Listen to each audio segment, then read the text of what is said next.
ဖြစ်နေ bikini line ကို waxing လုပ်ဖို့ဆိုတာကစဉ်းစားတာကြည့်မျက်နှာအသားနုနုလေးဒါ waxing နဲ့ဖြတ်ပုံလေးပေါ်ပြီးတော့ရှောက်ပြီးတော့အဲ့လိုမျိုးလေ Welcome to my channel ဒီဗီဒီယိုကဆိုရပထမဆုံး YouTube channel ရဲ့ဗီဒီယိုဖြစ်ပါတယ်ဒီဗီဒီယိုလေးမှာဆုကဘာကိုအဓိကဝေးမျှခြင်းလဲဆိုလို့ရှိရင်ဒီခန္ဓာကိုယ်မှာရှိတဲ့အမွှေးမြင်တွေကိုဘယ်လိုမျိုး remove လုပ်မလဲဆိုတဲ့နည်းလမ်းလေးတွေကိုမျှဝေပေးမှာဖြစ်တယ်အဓိကတော့ဒီအမွှေးမြင်တွေကိုဘယ်လိုမျိုး healthy ဖြစ်ရမလဲ effective ဖြစ်ရမလဲပြီးတော့ဘယ်လို safe ဖြစ်ရမလဲပြီးတော့ hygiene နဲ့ဘယ်လိုညီရမလဲစသဖြင့်ဘယ်လိုမျိုးနည်းလမ်းနေနဲ့ဖယ်ရှားလို့ရမလဲပေါ့နော်ဒါကိုစု share လုပ်ပေးသွားမယ့်ဗီဒီယိုလေးဖြစ်ပါတယ်ဒါအပြင်စုအခုလုပ်နေတဲ့ဒီ removal option တွေရဲ့အကောင်းဆုံး option ရဲ့နောက်စုဘယ်လို after care လုပ်လဲဆိုတာနဲ့ပတ်သက်ပြီးတော့ share လုပ်သွားမယ့်ဗီဒီယိုလေးဖြစ်ပါတယ်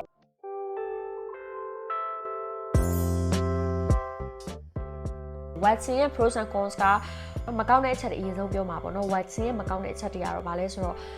စုလို sensitive သမားတွေအဆင်ပြေဘူးပြီးတော့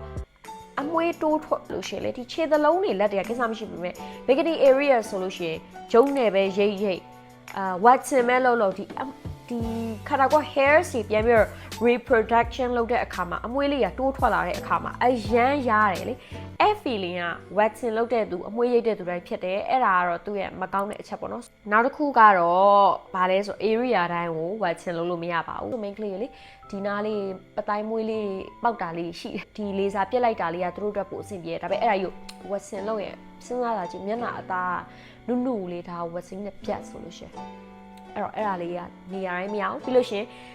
နေရာတိုင်း bikini lines ကို waxing လုပ်လို့ရှိရင် full Brazilian style ကိုဘယ်လိုမှလုပ်လို့မရအောင်ပြောချင်တာတည်းရ right full Brazilian ဆိုတာလုံနိုင်တဲ့သူကတော့လုံးဝyou got my respect ပြီးတော့ waxing ရဲ့ကောင်းတဲ့အချက်လေးပြောမယ်ပေါ့နော် waxing ရဲ့ကောင်းတဲ့အချက်ကတော့ပတ်စံကိုတက်တာတယ်ပြီးလို့ရှိရင်အမွှေးတွေအကုန်လုံးပါသွားတယ်ပြီးတော့နှစ်ပတ်လောက် easy လုံးဝ smooth like a newborn လေးဖြစ်နေရကွာအဲ့ဒါတော့လုံးဝ waxing ရဲ့အားသာချက်လို့ပဲပြောချင်တယ် waxing ကိုနာလို့မရွေးချယ်ခြင်းပေးမယ်တခါတည်းရတယ်တချို့ချတာလေအဲ့လို waxing ကိုမှသူကပုံလေးပေါ်ပြီးတော့ရှောက်ပြီးတော့အဲ့လိုမျိုးလေလုပ်တဲ့သူရှိရအဲ့လိုမျိုး fancy ဖြစ်တဲ့သူပေါ့နော်ကိုက fancy ဖြစ်တယ်လို့ခံစားရတယ်ဆိုလို့ရှိရင်တော့ဆိုတော့ bikini line ကို waxing လုပ်တာပို့ပြီးတော့ sometimes ကွာတိလားရှောက်ပြီးတော့ try ကြည့်လို့ရတယ်ဒါပေမဲ့စုအတွက်ကတော့ full Brazilian style စုရဲ့ style ဖြစ်တဲ့အတွက်စုကတော့ IPL တို့လေစာတို့ပဲစုကတော့ဆက်ပြီးတော့လုပ်မှာဖြစ်ပါတယ်waxing လုပ်မယ်ဆိုရင် after care ရပါလဲပေါ့နော် waxing လုပ်မယ်ဆိုရင် after care ကအရန်ပူတဲ့ရေစိမ်ပြီးတော့အရန်ပူတဲ့ရေစိမ်ချိုးတာတို့ရေဘူးနဲ့ချိုးတာတို့ရှောင်ကျင်တဲ့နဲ့နေရောင်တန်ခမ်းတာကိုရှောင်ကျင်တဲ့နဲ့ touch အမြဲတမ်းသွားထိနေတာကုတ်တာအဲ့ဒါရှောင်ရမယ်ပြီးလို့ရှိရင်ဂျင်းမောင်းမီဝတ်တာမျိုးအဲ့ဒါမျိုးရှောင်ရမယ်လုံးဝပေါ့ပါပဲဝတ်တဲ့နဲ့ပြီးရင် gym ဆော့တာ mostly ကကြားဘူးချင်မှာကြားဘူးမယ်ဒါပေမဲ့အရန် sensitive သမားတွေဆို gym ဆော့တာပါရှောင်ခိုင်းတာတယ် gym အင်ဂျီတွေ clothing တွေကအရန်ကြက်လို့ထင်တယ်နောက်တစ်ခုကကျတော့ why ပေါ့နော်အစီမလိမ့်တင်အောင်ရှောင်နေဆိုတာ3-4ရက်လောက်ပဲပေါ့နော်အများကြီးတော့မလိုပါဘူးဒါပေမဲ့လှုပ်ပြီးချင်းမှာချွေးပေါက်ကိုပိတ်စေမဲ့ဒီအစီဆိုရင်ချွေးပေါက်ပိတ်စေတယ်အဲ့လိုမျိုးဥစားမျိုးရှောင်ပြီးတော့ cooling gel လေးကိုလိမ့်တာမျိုး aloe vera gel လေးလိမ့်တာမျိုး recommend ပေးပါတယ်laser နဲ့ IPL နဲ့ကတူလားဆိုတော့အချက်ဖြစ်ပါတယ် laser ကော IPL ကောက light source ကိုအသုံးပြုထားတဲ့ technology ပေါ့နော်အဲ့တော့အလင်းကိုအသုံးပြုပြီးတော့အမွှေးအမြင်ကိုရှင်းလင်းတဲ့ technology နဲ့နှစ်ခုစလုံးကအခြေခံပြီးတော့လှုပ်ထားတာဖြစ်ပါတယ် laser ကကြတော့သူကအလင်းတန်းတစ်ခုတည်းကိုအသုံးပြုထားတဲ့နည်းလမ်းဖြစ်တယ်သူကဒီကိုယ့်ရဲ့ဒီပြစ်ချင်တဲ့နေရာတနေရာဆိုရင်တနေရာရဲ့ဟိုးအတွင်းပိုင်းထိကို more specific way နဲ့ထိရောက်တဲ့နီလန်ဖြစ်တယ်IPL ကကြတော့သူလဲအလင်းတန်းကိုပဲပြုထားဒါပေမဲ့လေစာအလင်းတန်းတစ်ကြောင်းဆိုရင်တွက်ကြအလင်းတန်းကဒီလိုပြင်လိုက်ဖြစ်တာများတယ်ရှင့် IPL ဆက်လေးကတော့အခုမြင်ရတဲ့အတိုင်းပဲသူ့ရဲ့ထိတ်လေးတွေကဒီလိုမျိုးတောင်းမှန်စတုခံပေါ့နော်ဒီလိုမျိုးတောင်းမှန်စတုခံလိုမျိုးဒီလို structure ရှိတယ် intensive ဖြစ်တဲ့အလင်းတန်းကြီးကတစုတစည်းနဲ့ရိုက်ပြီးတော့ heat energy ကိုပြောင်းသွားတယ် energy ကနေပြီးတော့မွေးညစ်ပေါက်လေးကို destroy လုပ်ပြီးတော့အမွေးကိုထပ်ပြီးမထွက်အောင်လုပ်တဲ့နည်းလမ်းဖြစ်တယ်လေဆာကပို့ပြီးတော့ထိရောက်တယ်လေဆာပို့ပြီးတော့ဟိုးအတွေ့အားထိရောက်တယ်ပြီးတော့လေဆာကအမွေးအမြင်ကအရင် မဲနေဘူးဒါမှမဟုတ်တိတ်ပြီးတော့ melanin ဓာတ်တိတ်မများဘူးပေါ့နော်ဒီအမွေးမြတချို့ဆိုအနီရောင်ရှိရရွှေရောင်ရှိရအဲ့လိုဥစ္စာတွေအထိပါလေစားပို့ပြီးတော့ထိရောက်တယ်ဒါပေမဲ့ဒါကလည်းဆက်အပေါ်မူတည်အောင်ပဲပေါ့နော်ဒါလေးပြီးတော့လေဆာနဲ့ IPL ရဲ့အားနည်းချက်အသာချက်လေးပြောမယ်ဆိုရင်သူ့ရဲ့အားနည်းချက်က long process ဖြစ်တယ်ကွာလို့ရှိရင်သူ့ရဲ့ session တိုင်းကိုလုံးဝattend လုပ်ဖို့မပြတ်ပါနဲ့ကိုကအခုပြစ်လိုက်တယ်ပြီးနောက်တစ်ပတ်လောက်နေလို့ရှိရင်ပြရမယ့်ကိစ္စကိုမပြစ်ဘဲနဲ့နောက်3ပတ်နေမှပြစ်တယ်ဒါဆိုလို့ရှိရင်သူ့ရဲ့hair ဒီ reproduction cycle ကပြတ်သွားပြီသိလားအဲ့တော့သူက effective ကဖြစ်တဲ့လောက်မဖြစ်တော့ဒါရဲ့သူ့ရဲ့အားနည်းချက်တွေဖြစ်တယ်နောက်တစ်ခုကအသားရောင်ပေါ်မူတည်ပြီးတော့သူကပြစ်လို့မရတဲ့သူတွေရှိတယ်ဥပမာအသားအမဲကွာအမွေးကအမဲအသားနဲ့အမွေးနဲ့ကတိတ်မကွာတဲ့အခါမှာပြစ်လိုက်တာဒီတနေ့ဒါပေမဲ့အသားတွေပါထိတယ်ဘာလို့ဆိုတော့ melanin ဓာတ်တွေအကုန်လုံး detect လုပ်ပြီးတော့ target လုပ်ပြီးတော့ပြစ်လိုက်တာဟုတ်အဲ့အတွက်အဲ့လိုလူတွေဆိုလို့ရှိရင်ဆက်ရွေးတယ်ဆရာရှိရဲ့ IPL home device ကတော့ရုံမရအောင်အဲ့အတွက်လုံးဝစိုက်မှဒီလိုအသားအရောင်မရွေးအမွေးအရောင်မရွေးတဲ့သူတွေဆိုလို့ရှိရင်ရတယ်အဲ့အတွက်သူကဆက်ရွေးတယ်ဆက်တောင်မှစုကတော့ laser technology အသုံးပြုထားတဲ့ laser hair removal ကိုပဲ recommend ပေးရ IPL hair removal recommend မပေးပါဘူးနောက်တစ်ခုကတော့ဈေးများတာပေါ့နော်ဈေးကမ်းမှာဆိုလို့ရှိရင်ဥပမာ waxing လုပ်လို့ရှိရင်ဘယ်လောက်မှမရှိဘူးဂျုံနဲ့ရေးလိုက်ရင်ဘယ်လောက်မှမရှိတော့ညာလေ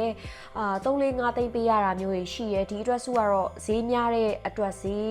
budget ကိုစဉ်းစားမယ်ဆိုရင်လည်းဒါစဉ်းစားစရာတစ်ခုဖြစ်ပါတယ်နောက်တစ်ခုကကြတော့လေ risk of high pigmentation ပေါ့နော်အသားရည်မညီတာမျိုးလည်းဖြစ်နိုင်တယ်တခါလေရောက်ရှင်အသားကလောင်သွားတယ်လောင်သွားပြီးနီတယ်နီပြီးသွားရင်မဲသွားတယ်ဆိုတဲ့ state ကိုရောက်တတ်တယ်တချို့ကြတော့အဲ့တော့အသားရောင်မညီအောင်လုပ်နိုင်တဲ့ risk ကလည်းအများများတယ်ဒါလည်းမလုပ်ခင်မှာကြိုးပြီးစဉ်းစားပေးပါနော် pros သူ့ရဲ့ pros တွေကတော့အဓိကတော့ bikini line ဆို bikini area ဆိုလို့ရှိရင်တော့လုံးဝအဲ့လို IPL တို့ laser တို့ပဲလုပ်တင်တယ်ဘယ်နေရာမဆိုပြစ်လို့ရတယ်ပြီးတော့ waxing ရဲ့ painful နဲ့အဲ့ set တွေရဲ့ painful ကလုံးဝတခြားစီပဲ set တွေကတရေပင်းပြတ်တဲ့လောက်တော့မနာဘူးကွာသိလား reset ကိုနှစ်ကြိမ်နဲ့အထက်ဆိုရှင်အရန်သိတာတယ်အဲ့အတွက်စုကတော့ဒါသူ့ရဲ့ကောင်းတဲ့အချက်လေးလို့စုယူစားတယ်တသက်လုံးနီးနီးလဲအကြာကြီးလဲခံတယ်နောက်တစ်ခုရှိတယ်အားလဲဆို IPL နဲ့ laser က IPL တို့ laser တို့ကကြာလေဒီမွေးညက်ပေါက်လေးတွေသိရ right ဟိုအထင်းမှာရှိရဲ့အမွေးတွေထွက်သွားရဲ့နောက်မှာအဲ့ကင်လိုက်ရှင်အစီလေးရှိရလေအဲ့မွေးညက်ပေါက်လေးတွေကိုပါတက်တာစီရဆိုတာဒီအမွေးညက်ပေါက်လေးတွေကတော့တသက်လုံးခန္ဓာကိုယ်အထဲမှာရှိနေတော့လေမမြင်နိုင်အောင် invisible ဖြစ်သွားအောင်သူတို့ကအများကြီးလုပ်ပေးနိုင်တယ်လို့စုကခံစားတဲ့အတွက်စုကတော့ဒီ IPL နဲ့ laser ကိုပို့ပြီးတော့အားပေးတယ် IPL တို့ laser လို့ရှင်ဘာတွေရှောင်ရှားရမလဲဆိုတော့ဗောနော်ကိုကအသက်18အောက်ဆိုလို့ရှိရင် IPL laser လုပ်လို့မရပါဘူးwaxing ကတော့16လောက်ဆိုလို့ရှင်တော့လုပ်လို့ရပါတယ်ဒါမှမဟုတ်ကိုဝင်ရှိနေတဲ့ pregnant ဆိုလို့ရှင်လုပ်လို့မရပါဘူးအခုမှနေလောင်တန်းခံလာရတဲ့သူဒါမှမဟုတ်အခုမှrecently got attended ဖြစ်နေတဲ့သူနေပူစာလုံလာတဲ့သူဆိုလို့ရှင်လေဒီလိုမျိုး IPL တို့ laser တို့လုပ်လို့မရဘူး laser တို့ IPL တို့လုပ်မယ်ဆိုလို့ရှင်ဒါကနာနဲ့အမွှေးကိုမနှုတ်ထားနဲ့သိလားသူရိတ်ပဲရိတ်ထားရမယ်အမွှေးနှုတ်လို့မရဘူးဘာလဲဆိုတော့အမွှေးကိုနှုတ်လိုက်လို့ရှင်သူတို့ဒီပြစ်ထားတဲ့ target မရှိတော့တဲ့အခါမှာ effective မဖြစ်တော့ဘူးပေါ့နော် tattoo ပေါ်မှာ laser တို့ IPL တို့လုပ်လို့ရလားဆိုရင်မပေးပါဘူးဘာလို့လဲဆိုတော့ tattoo ဆိုတာကျတော့အယောင်ကသားမဲ့အသားထက်မဲတဲ့အယောင်ကိုသွားတာပေါ့နော်အမွှေးကိုမထိဘဲနဲ့အသားကိုထိတဲ့အခါမှာအသားအများကြီးပိုပျက်စီးနိုင်တယ်ပေါ့နော်နောက်တစ်ခုကကျတော့ laser တို့ IPL တို့လုပ်ထားလို့ရှိရင်တစ်ပတ်လုံးနေလုံးဝမထိနဲ့exfoliation မလုပ်နဲ့ scrub တွေမတိုက်နဲ့ chemical physical exfoliation မလုပ်ပါနဲ့ IPL နဲ့ laser နဲ့အဓိကကွာခြားချက်ကဘာလဲဆိုတော့နှစ်ခုစလုံးကတော့တကယ်ကို effective ဖြစ်နေအမွှေးမြူဖယ်ရှားပေးနိုင်တယ်ဒါပေမဲ့ laser ကကြတော့အမွှေးတွေကအရန်ပါလာပြီးကိုပြစ်တာတွေအများလို့ပေါ့နော်ဒီအမွှေးကအရန်ကိုပလေးပဲရှိရောတယ်ပြီးလို့ရှိရင်အမဲရောင်မပေါက်တော့ဘူး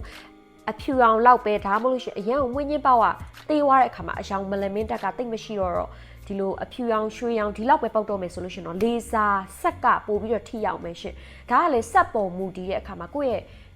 ရွေးချယ်တဲ့စေးကန်းကိုလည်းတစ်ချက်မေးစီချင်ပါတယ်အခုပြောမယ့်အကြောင်းကတော့စုရဲ့ clinic သွားခဲ့တဲ့ site နဲ့ဆိုင်အောင်ရှင်ပြောမှာဖြစ်ပါတယ်အဲ့ဒါဘာလဲဆိုတော့အရင်တော့ကစုလွန်ခဲ့တဲ့2နှစ်ကျော်လောက်ကသွားဘူးရဲ့ဆိုင်နာမည်မသိတော့ဘူးသူ့ စုပထမအောင်ဆုံးအဲ့ဟာလေဆာတွေစပြီးခစ်စားတဲ့အချိန်ကွာသူလေဆာဆက်ဆိုလေဆာပြစ်တာဒါပေမဲ့အခုမှပြန်သိရသူကလေဆာဆက်မဟုတ်သူ IPL ဆက်အဲ့တော့ပထမအောင်ဆုံးကအဲ့အကြောင်းမပြောခင် IPL နဲ့လေဆာရဲ့ကွာခြားချက်နည်းနည်းလေး main ကိုပြောချင်တယ်အဲ့ဒါဘာလဲဆိုတော့လေဆာဆိုတာ IPL ထက်ပိုပြီးထိရောက်တယ်တစ်အချက်ဘာလို့ဆိုတော့ line ချောင်းတစ်ခုတည်းသွားတယ် most specific ဖြစ်တယ်ရှင်းမှလည်းပြောပြီးသားအဲ့တော့ဒါပေမဲ့ IPL ဆိုတာ back နဲ့အများကြီးကိုထိတာလေဆာကပို့ပြီးတော့ technology အရာကောင်းတယ်ဆိုတာတော့ပြောလို့ရတယ်ဒါပေမဲ့အဲ့သွားတော့ကပြစ်တဲ့ဥစ္စာ IPL ဖြစ်နေတယ်အဲ့တော့ပထမဆုံးပြစ်လိုက်တဲ့ဥစ္စာမှာ तू ကလေထုံစည်းလဲလဲရတယ်အရန်လဲနာတယ် तू ကလေတရေပင်ကိုဖတ်ဆိုအဲ့လိုလုပ်တယ်လို့နာတယ်အဲ့တော့9ချိန်လောက်ပဲပြစ်နိုင်တယ်ဒါပေမဲ့မထိရောက်ဘူးလားဆိုတော့ထိရောက်ပါတယ်IPL ကလည်းဒါကြောင့်လည်းအင်က IPL တွေလည်းထိရောက်နေတာပေါ့နော် IPL တိုင်းမထိရောက်တာပါမဟုတ်တာဒါပေမဲ့ detail ကတော့လေဆာကစကားပြောရတယ်လေဆာကပိုကောင်းသွားတယ်ဆိုတော့အဲ့ဥစ္စာကိုပြစ်တဲ့အခါမှာဘာဖြစ်လဲဆိုတော့သူကလေအမွှေးရအကုန်လုံးကျွတ်တာပထမ session နဲ့အမွှေးရရေချိုးလိုက်ဒီလိုပုတ်လိုက်တယ်ကျွတ်တာအဲ့လောက်ကိုအဲ့ IPL ဆက်ကလည်းတိတာတယ်ဒါပေမဲ့အရန်နာတယ်အဲ့တော့9ချိန်လောက်မှမလုပ်တော့ဘူးနောက်ဆုံး the queen မှာ9ချိန်လောက်ပဲလုပ်တယ် तू ကလေဆာတကယ်လေဆာ तू ကဘာထုံစင်းလည်းမပေးဘူးဟိုဟာနဲ့ပဲရေခဲကပ်ပြီးတော့ပဲလုပ်တာဒါဒီတိုင်းလေးလုပ်သွားတော့ဘလုံးက painless နေပဲရမ်းတိတာတယ်တေးလေးအမွှေးတေးလေးရအစားရမ်းတိတာတယ်အဲ့တော့ဒါကတော့စုရဲ့ clinic မှာလုပ်ဖူးတဲ့ IPL ဆက်နဲ့ laser ဆက်ရဲ့ကွာဟာချက်ကိုပြောတာပါဒီဗီဒီယိုလေးကတော့ဒီမှာပဲအဆုံးသတ်လိုက်ပါပြီ part 2 လေးမှာသိထိုက်တဲ့ general knowledge လေးကိုထပ်ပြီး sharing လုပ်သွားမှာမလို့ဒီ YouTube channel လေးကို subscribe လုပ်ဖို့လုံးဝမမေ့ပါနဲ့เนาะ part 2 မှာဘာအကြောင်းလေးလာမလဲဆိုတော့ဂျိုင်းကိုပို့ပြီးဖြူအောင်ဘယ်လိုလုပ်ရမလဲပြီးတော့ IPL တို့ဒီ laser တို့က cancer ဖြစ်နိုင်လား Watson လောက်ပြီးရင်ဘာလို့ဂျိုင်းရမဲသွားတာလဲဒီဟာတွေအကုန်လုံးက permanent လားနောက်ပြီးတော့သူ့ရဲ့ personal experience အရာတလအတွင်းမှာအခုလိုမျိုးအရန်သိတာရဲ့ result ဘယ်လိုရရလဲဆိုရက် review လေးလည်းလာမှာဖြစ်တယ်လို့ bikini areas ကိုအခုလိုမျိုးအမွှေးကိုအရန်နဲ့ပဲထွက်အောင်တလအတွင်းမှာပြောင်းလဲသွားတဲ့ပုံလေးကို review ပေးမှာဖြစ်ပါတယ်ဒါကြောင့် part 2 လေးကိုဆက်ပြီးတော့စောင့်မျှော်ကြည့်ရှုပေးဖို့အတွက်မြေတားရက်ခံပါတယ်အားလုံးခုချိန်ဒီစိတ်ရှည်စွာကြည့်ပြီးတဲ့သူအကုန်လုံးအရန်ကျေးဇူးတင်ပါတယ်ဒီ YouTube channel လေးကို subscribe လုပ်ဖို့လုံးဝမမေ့နဲ့နော်